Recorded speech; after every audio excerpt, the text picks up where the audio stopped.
Alright, so today we're going to wrap up sampling. Your homework is one giant combined assignment because really, there's no sense in separating those. It's all about comparing our sampling techniques and our sampling methods. It's talking about when is there bias and when do we get rid of bias. What's the best way to get a sample? How is my survey data valid or invalid? All that sort of stuff that we've talked about all chapter. So, we have now shifted on. Have I told you guys about when I worked at Woven? I was a radio DJ. So at one point in college, I became a radio DJ. I'd announced some things before. I worked on the TV studio at my high school at Otterbein. I ended up on WOBN, and that's how I got my name, DJ Hudcount. So let's assume that you are now working at a radio station, and you are trying to increase morale. What does morale mean? If I say, like, do something to increase morale. Yeah, Jeremiah? If you want to increase morale, you, like, bake a cake for somebody and it'll make them, like, feel better about themselves. And, like, in a work camp, when you're, like, it's all dreary, if you, like, play games and, like, people, like, drink beer and stuff, it'll, like, increase morale. Okay. I'm just, Once you're 21. Yeah. But, yeah, so morale is how people feel, right? How people feel about a certain situation. So, working at a radio station can probably get pretty lame because you kind of sit in a booth and talk to yourself all day in a way. So, they both systematically sample every fifth worker by last name. So, the radio station manager and the owner, they do two different surveys.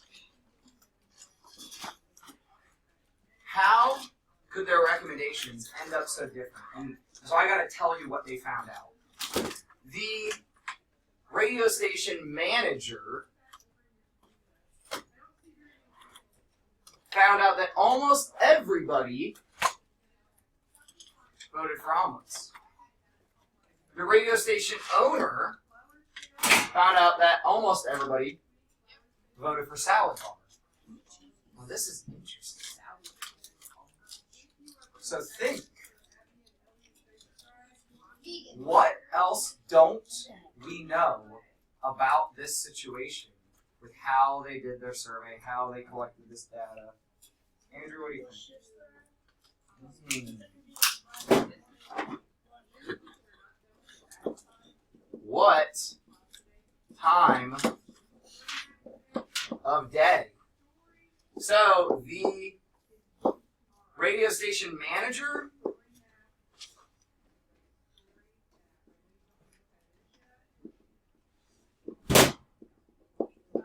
works the morning shift. The radio station owner, because he owns it, he doesn't want to wake up early and get there super early. He works the noon shift. This creates bias.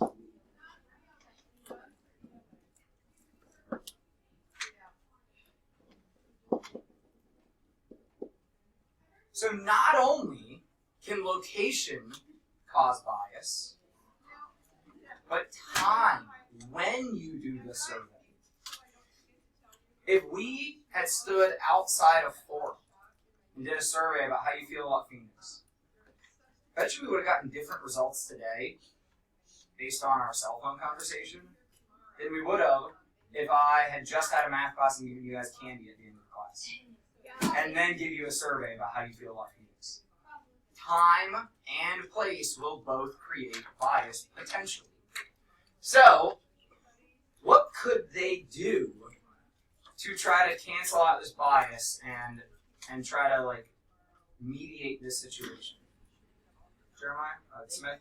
Oh, they could keep one for the whole day and another for all day? What do you mean keep one? Oh, so like do an omelet bar one day and a salad bar the other. They're trying to decide one. Like they only have enough money to do one thing. Honestly? You could collect data from samples in each time of the day. And then do what? Because each of those, if they're time contingent, will probably produce different biased results.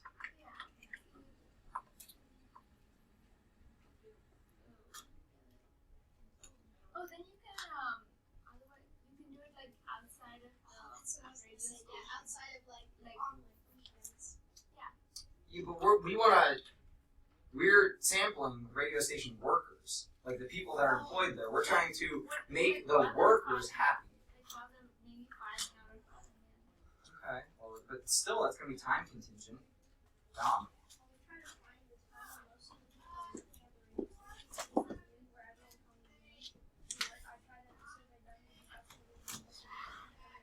Nice. So we could try to find, like, when is the population the largest, I guess? Evie, you still able to see from there? Huh? You still able to see from there? We can move that one stack of things if we need. Okay. So another option, Julian?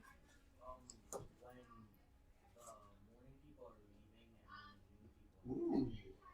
So we could do our sample as people are coming and going during the shift change, or essentially to do the same thing Julian just said.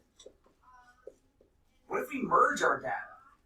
What if we take this sample and this sample, since they were both samples from the same population of radio station workers, put them together and just make your 2 samples one sample. So let's say I want to do a sample of accelerated 7 math students, right? So you're my population. I take a sample of 3 of you. I randomly pick 3 of you. And I'm asking, do you like pepperoni or cheese on your pizza? And you all say pepperoni. Yeah. Then I do a survey of, I choose a sample over here of 3 people. And I find out that all of them said cheese. I'm like, well, crap. But you're both from the same population. So if I took you 3 and you 3, whatever 3 I chose in my sample, put them together and just made a sample of 6, are they still from the same population? Yeah. Does that sample, should it still be representative of the population? Because it's 6 randomly chosen people from that population. So instead of having 2 small samples that have conflicting data, I could merge them since they're from the same population. But what if sample people and then re-ask them the question? Well, we already know their answers. Because when I took them for my sample, I asked them the question. Then how do you merge the data of the answers? So, like, you 3 said pepperoni. You 3 said cheese. When I merge you together, I have 3 pepperoni and 3 cheese, so I have a half and half. Instead of this sample makes me feel like 100% pepperoni. This sample made me feel like 100% cheese. When I merge them together, I see I've actually got a 50-50 split. For the class, I should order like 5 cheeses and 5 pepperonis. Like, I should order even amounts of pizzas. I think you should do that. I agree. So when you pay for it, I'm down to make the order. I don't have any details. I've eaten Huh? I don't know. Talk to me at another time. We gotta get through stuff. I have money. So, moving on. Anyone ever watch American Idol or The Voice or any of those things? So, during a national TV singing competition, the announcer congratulates the winner as the singer who the country has declared number 1. Now, if you've watched American Idol, anyone ever vote? Call in and vote, or you go online and vote? So, what about voting? If I ask about like the fine print, what are the details on casting the vote? So he said, you're the singer who the country has declared number 1. So my question for you,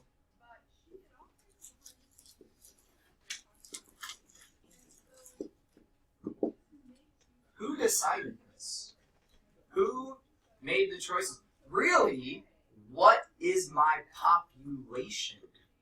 The who decided, that's really looking at my population. I should really start using cards because I'll have a lot of hands today. Ozzy, what do you think? Did everybody in the country have an equal chance at voting? Yeah. I don't watch American Idol. I'm not calling in. Well, they have to have a TV. What if you don't get that channel? And what if you hold? And what if you? Where's the money? Oh, I know who the population is. Hey, be quiet. Moon, you got any thoughts? Who the population in this situation is? The people who voted. My voters are actually the people that determine this. This is not the country's decision. This is the voters' decision. So it's like saying that the country declared our president. Well, no, that's not actually true. The people who went to the polls and cast their vote decided the president.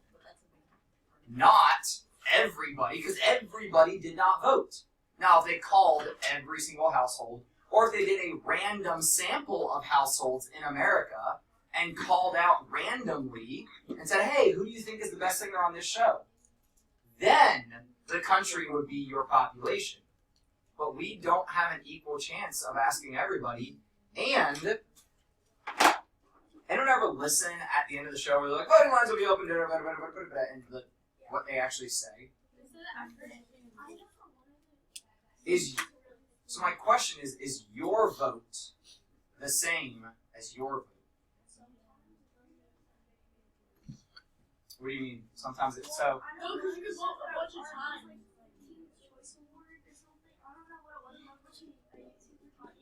And in the bottom it says like, Hey, he's still explaining. What? there's this thing where it says like you're the only decides taking away one person, so it's only like other people. At the end of American Idol, when they're talking about calling in your votes, state or data rates applied, you may vote up to 10 times. Here's the kicker. Whoa. I could text in 10 votes. I could call in 10 votes. I could go online and submit 10 votes. I could vote 30 times for the same person. So if Monica calls in once, says, I like Billy Joe, he's my guy, and I call in 30 times, I'm like, I actually like Bobby Sue. Is her vote and my vote, like one of my vote, one of her vote, are they the same? I voted 30 times. I have a lot more power than Monica. She only votes once. And that's how they get you. Especially the kids who aren't paying attention to data rates apply. And if you're texting out of... So, used to be, a few years ago, like data rates for texting, you'd only have so many text messages. Now you got like unlimited Verizon or that sort of thing. But they would catch you on the fact that if you text those things, like that cell phone company's probably making money off you texting outside of Verizon if you've already met your limit. So this is a huge bias because I can vote 30 times. It might even be 40. I forget how many methods they offer up. You should search it. Oh, and you can vote on mobile, I think. Yeah, so you can like text in, call in. There might be like an app actually now that you can vote from. Yeah, you can go online and just vote straight from there. And this isn't fair. Not only does this create bias, but this is not a fair assessment. This actually isn't a fair method to do voting. Like, they are biasing the vote to whoever cares more. Even if I like Bobby Sue, I may only call in a vote once because that's all the time that I have. But if everyone who supports Billy Joe has all the time in the world to vote 30 times for each person, you vote 30 times and you vote 30 times and you vote 30 times, all of a sudden my vote that I cast doesn't really matter.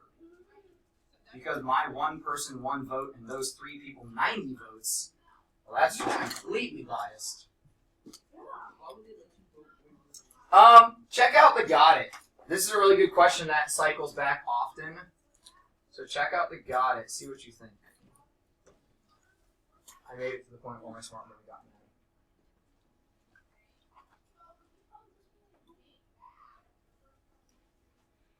That's what I said. We cycle back to this a lot. And like these commercials, these companies have been using commercials like this forever. Like ever since the days before TV of even just radio advertising. And they're not lying. So don't think that I'm saying like this is bad because they're lying. So this was on the homework. If you've done your homework, you would have seen this. So, and actually one of my favorite commercials is the Orbit one, the one with the squirrel. So that Orbit commercial would perfectly match. 4 out of 5 dentists prefer whatever. It doesn't even matter what they're saying. Just saying 4 out of 5. So, is this a valid inference? So for responding yes, the researcher used the information to. Questions? Did you read carefully? So Andrew, you got any thoughts on this?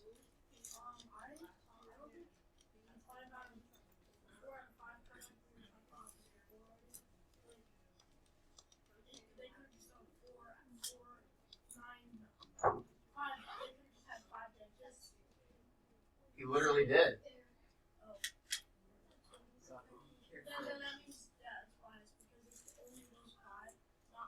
What's the first problem, actually? I agree that it is biased, but there's a problem before that even.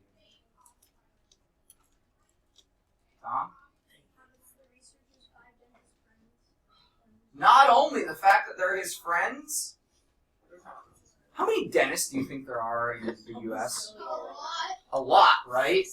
This sample, here's some problems with our sample. So let's say like sample issues, sample problems, something like that. Yeah, actually issues would be better because we use problems in math a lot. So sample issues. First off, it's small. Good Lord, if there's like thousands and thousands of dentists, and you ask 5, and they're your friends. Which, first off, if they're your friends, why couldn't you get all 5 of them to say yes? Yeah, exactly. Or he's like honest compared to the rest of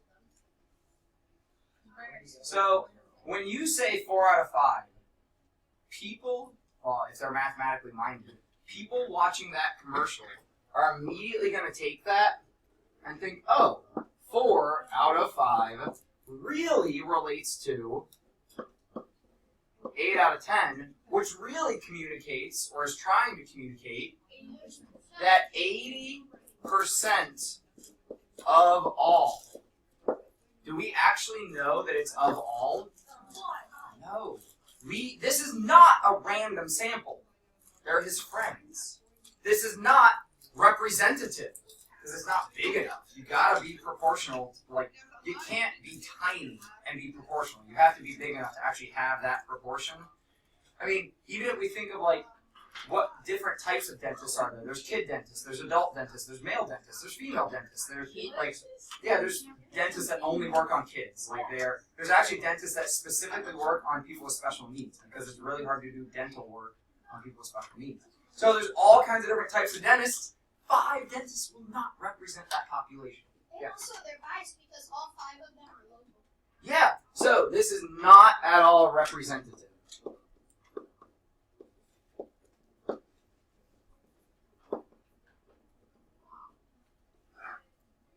They're not spread out enough, they're all local, they're all his friends, and it's not big enough.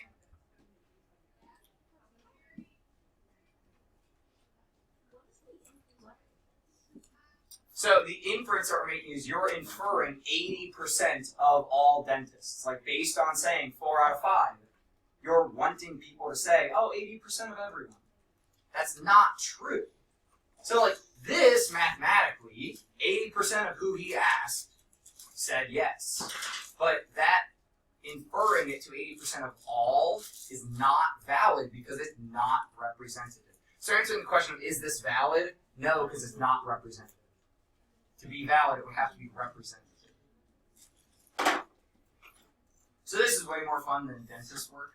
You are a wildlife researcher, which I always think if I wasn't a teacher, I probably would have ended up at some job like in the woods or something. So you catch and tag 50 fish. So they do this to put little trackers on them to see where the migration patterns go and everything. The fish can't feel it. They know where they have sensors and everything else. Same with like when they do this to animals, they do their ears. Like we can pierce our ears because we don't have nerves. There's not very many. So no PETA people in here. No, they tag them in a fin that they like can't feel. Oh, depends how much you listen. So I had my ear pierced a while ago. I've got a story about that. So a week later. All right, so hold on. So you go do this. You catch and tag 50 fish. You leave. You come back to the same waterway, lake, pond, stream, whatever it is, lake, and you catch 50 more fish. Probably takes a while, but you're a good fisherman. Or a good fisherman. Of those 50 fish, 15 of what you caught are tagged. So 15 were the fish that you had caught before. So based on this, we can make a prediction on total fish in the lake. And this is how they determine, how many fish you're allowed to keep, how many deer you're allowed to keep. Like, all the hunting laws come out of the math that wildlife researchers do. So every year, anyone hunt deer in here? I don't think so. You hunt deer? You get any this year? How many tags were you allowed this year? I think it was 2. Based on deer population, did you get any deer this year? 3. 3. You were allowed. Did you tag all 3? I'm not sure. I went with my grandpa. So your grandpa probably. Yeah, he's a tagged. farmer, so yeah, he. And if it's private property, that's different. Yeah. So the amount of animals you're allowed to keep is all derived from how many are in the population, because we have to control the population, otherwise it will become overrun and it's dangerous. So what we know is today we caught 15 tagged over 50 total that I caught. How am I going to use that information to predict?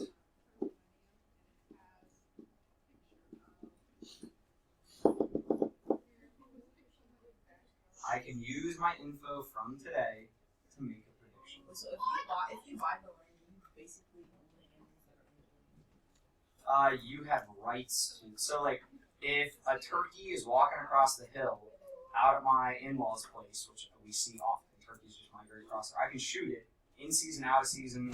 Like, if it's on my land, I can claim that I'm protecting my land or protecting my crops or whatever. But that's not appropriate if they're not like big enough, if they're not the right size. So, like, if you care about the environment, you still follow most of the rules, saying like, oh, that deer's too small, I shouldn't kill it. I should let it like mature and actually have good meat and good stuff to use. You just judge the size of it. Okay. So I know my tagged fish out of my total fish that I caught today. What else do I know? Ozzy? That in total in the lake there are 50 tagged fish. Tagged relate to tagged. Tagged today compared to all today. Tagged in the lake compared to all in the lake. So this is going to be our population. We can cross multiply and solve. So 5 times 5. Yep, then 2 zeros. 5 times 5, then take the 2 zeros with you. Equals 15, we're just going to say times p. To isolate p, we want to divide by 15 on both sides. And we get that the population of fish in total, our prediction,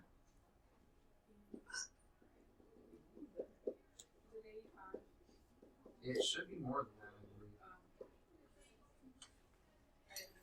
Because 2,500 divided by 10 would be 250.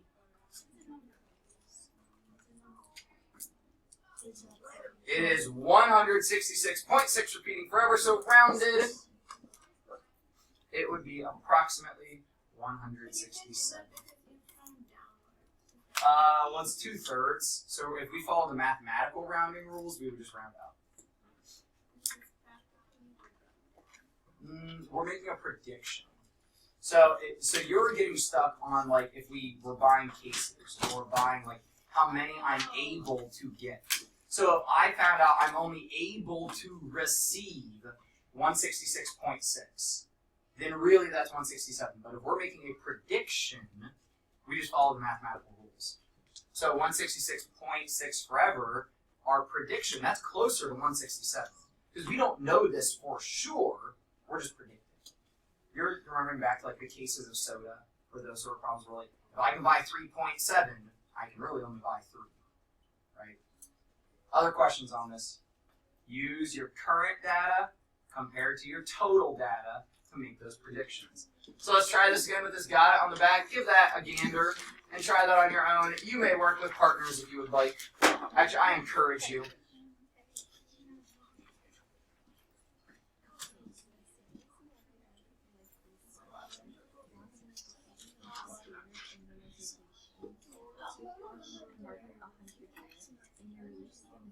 Oh, this is super cool too. So they use technology, kind of like they do with fish tracking, except you can tag deer and then fly over with a special GPS device, and it will tell you how many, like where they are. And everything. So when you fly over this section, you don't even have to go back down there. You can just see, okay, there's 64 in this whole area.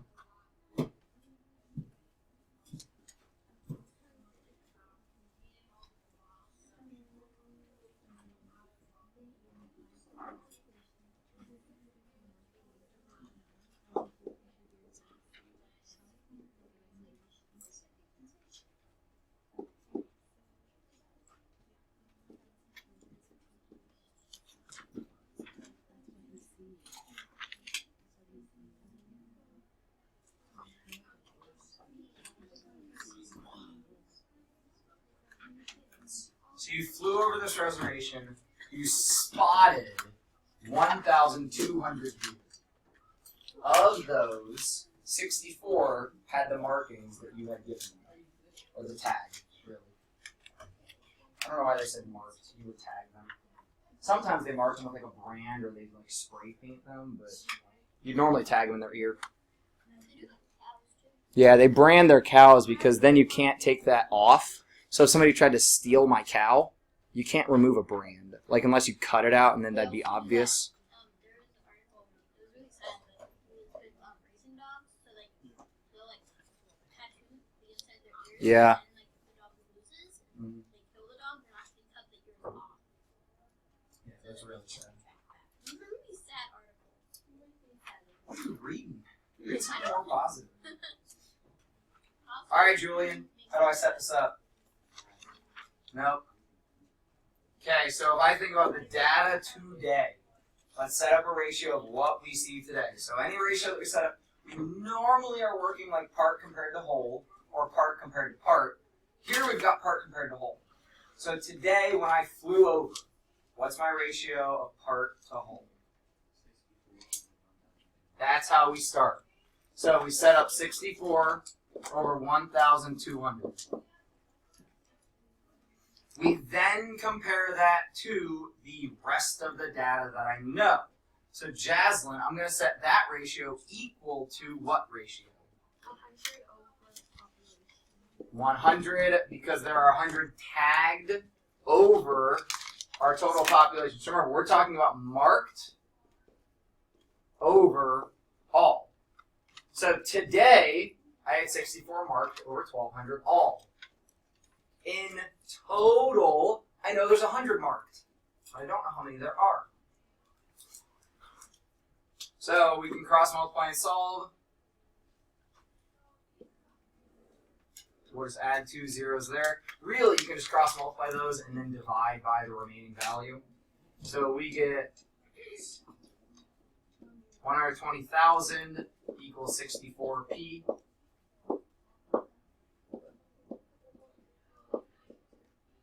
On this reservation, which if it's a reservation, you're going to have a high deer population because they're protected there. Sean?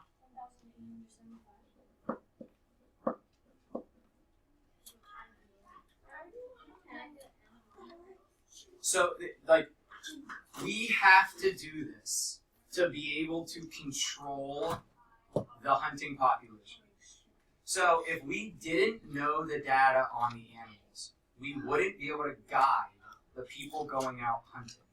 So, back before there were guidelines and, like, government agencies that took care of this, people could just go out and shoot whatever they wanted because they needed food. You need meat to eat, so you go out, you shoot it, you skin it, you cure it, you smoke it, you do whatever. Like, by the way, I don't mean smoke like, I mean smoke like you put it in a smoker so that it doesn't go bad. You want to read a crazy book called Into the Wild? He got really sick for some meat that went bad. He knows how to do it. There you go. I have not gotten to read that yet. I'm hoping to read it this weekend. So, yeah, I'm excited because she's coming. So, then what happened was the deer population was dramatically taking hits when people would go hunting, or any animal population for that matter. So, the government figured out we got to control people, we got to guide people to make responsible choices. Given a population of whatever, we're going to let them hunt this many so that the population can recover and recreate those deer that you got rid of, and it will continue to be able to have that population moving forward. They also, just like crab fishing and everything else, limit the size. You cannot shoot a baby deer and go tag it. You will get in trouble. They will take your deer. They will use the meat for people who need the meat, but you cannot, there are certain sizes. There are lots of restrictions. So that's why. Sorry to go off on a little bit of a tangent, but I'm from Coshocton, which is a hunting community, like most people that hunt. We have the first day of hunting season is a holiday for us. We have school off. I'm not joking. Yeah, because so many people went hunting. They just decided it's pointless to try to have school when everybody's out hunting. So we'll give them the day off. So like how you guys have next Friday off as a professional day, because it's our professional day, that's like what they did in Coshocton. So because of conferences and time we put in beyond regular school, they comp us that time back.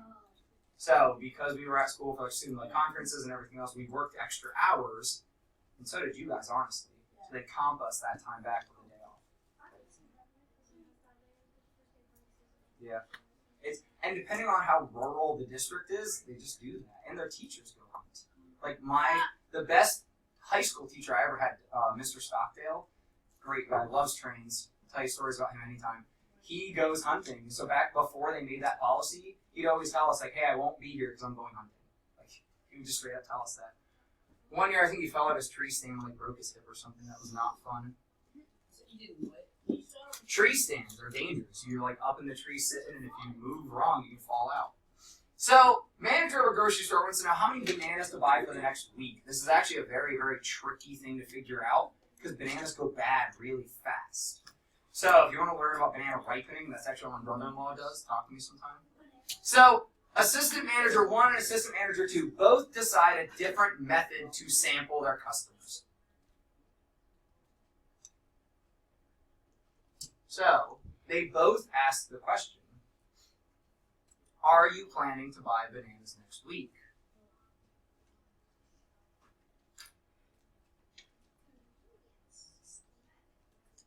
Assistant manager 1, kind of lazy. She asks the people that are close to her. This is a female showing, obviously, so that's why my brain is defaulting to female. So, she said, yeah, we should buy enough bananas essentially for all of our customers, because pretty much all of our customers are buying bananas. And assistant manager 2 is like, whoa, hold your bananas. We need half our customers. So they've got a discrepancy here. You are the boss, and you got to make the decision. Whose sample would you trust and why? Ellie, what do you think? I would say assistant manager 2 because assistant manager 1, we don't know where in the store she was located. So a convenient sample, she could have been right by the bananas. And assistant manager 2 could have been hey, in the beginning of the store. But assistant could also be the bananas. It could be, but near the bananas. Go ahead. Systematic means you have to take intervals. So where was your thought going with that?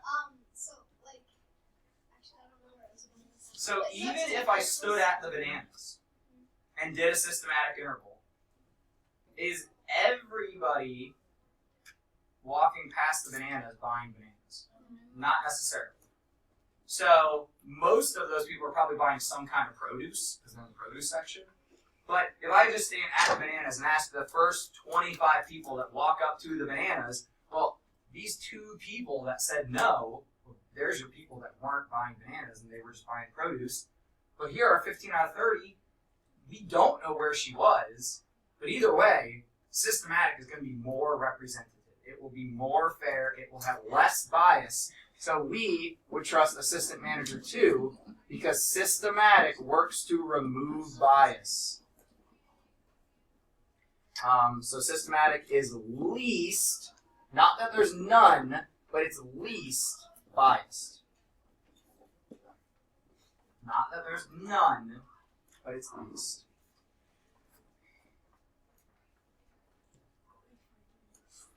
And here's the other thing. When she presented her data, she said, oh, I get people in the entire store. So maybe she just stood at the checkout line, or at the entrance, or at somewhere that everybody is going to pass by. Because if I stand in the produce section, it's biased towards produce. But if I stand in the section for, like, or really if you want to remove any bias, you should stand at the front door. Because then you're not biased based on food preference. You're just biased based on the fact they're coming to your store, which is the population you want, the people at your store. What if assistant manager 1 wasn't in the produce section? What if she was like at the front door also? Yeah, it doesn't say, and that's dramatically different. So that's a great question though. If you got a situation where that convenience sample, let's say that was like in the frozen food section, and this assistant manager systematic was at the front door, and we get data that's this different, what would you do in that situation? What do you think? You pose the problem. I'd probably go with the entrance. Are you stuck on one of their samples? If you have 2 samples that are very dramatically different, what could you do? Take a third sample. So we could take a third sample. What's another way we could take a sample? Simple random. So we could take a simple random sample. We could look at all the people that shop with us, like Advantage Card or Kroger Plus Card or whatever. We could look at all that info, randomly call them, say, hey, are you going to buy bananas? And they're like, why are you calling me about this? But that would be another method, and we could see, okay, is it closer to our systematic, or would it be closer? And then we could decide how many bananas to order. That wouldn't be that easy, but it would help us decide.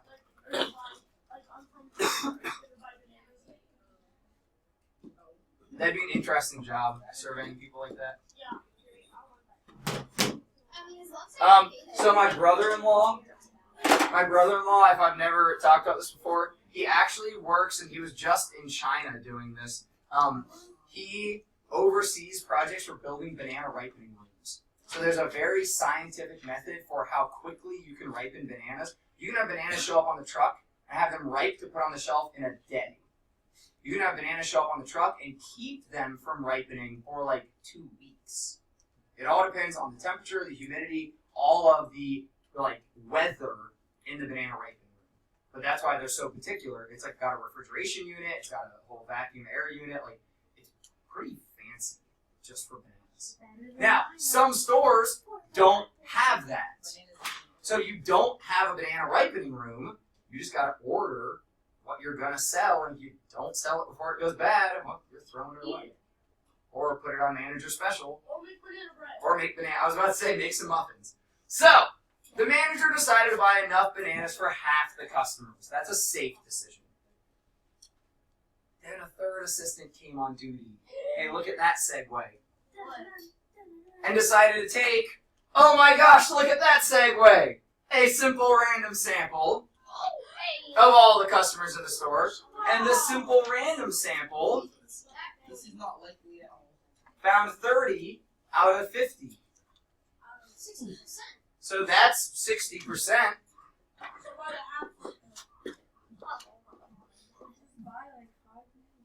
Yeah, so like either buy enough for half the people in the store, or 55. so we had 50%. We had that would have been 92%. This assistant manager 1 would have been 92%. So we had 92% all the way down to 50%. And now we've got a 60%. So 55. So you would have to decide how many. Yeah, you might bump it up a little bit because you don't have any data below 50%. There's nothing supporting to lower your order below 50%. There's only data to support increasing it. Well, better is good. I mean, more is better. Unless you end up throwing it away. Masa? Sorry, I needed to finish my thought. So, probably want to go with 60% because it's like 92% might be really like drastic. Yeah. And you might like have to go a lot of it away. And like 50% and 60%, they're not that far from Right. each other. And so, it's better to be a little safer and get 60%, which is just a little more. So. And that comes down to, like, opinion. Like, you're not wrong, but I'm just going to play devil's advocate. So you just said it's safer to have more so you have them to be able to sell them. But at the same time, is that more dangerous because there's more that might get wasted and need thrown away? Yeah, do something with bananas. Potentially, but if you're the store owner and you have like 18 dozen bananas going bad, I don't know that I can make that much banana. But yeah, so it's up to you how you support your decisions is what everything comes down to. Hey, you just lost a bunch of stuff. Or it came off somebody's list. So, mastery tomorrow. Please be ready. Please have the homework done. If you're missing a bunch of homework, you will not be doing the mastery. Who is it? Well, so were you able to see whose name was on it? So if we could help out our peers, if we can see somebody's name, and see their name, we can get to see if he's in your next. So if he's in your next, he sits at that desk.